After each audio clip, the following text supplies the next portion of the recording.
And on the spectrum of economic policy, one is pure free markets and one is protectionist markets or controlled or closed markets.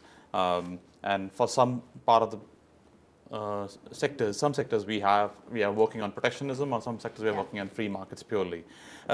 Where do you see the fine balance of playing in terms of creating real value? When you talked about let's make sure that the businesses here in Australia are thriving and surviving and getting through their bills and cash flows.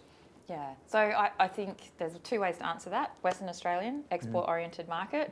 We live in a global market, so we've got to make sure that we're maintaining the capacity to trade effectively.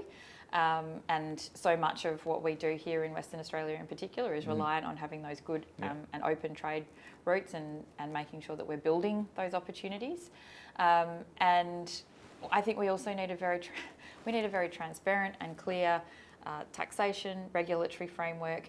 If you set the business needs certainty, and that's an easy thing to say, but I think what we've seen over the last 3 years under the federal Labor government is just more layers of complexity and making it more difficult for businesses to navigate how they might actually make a dollar.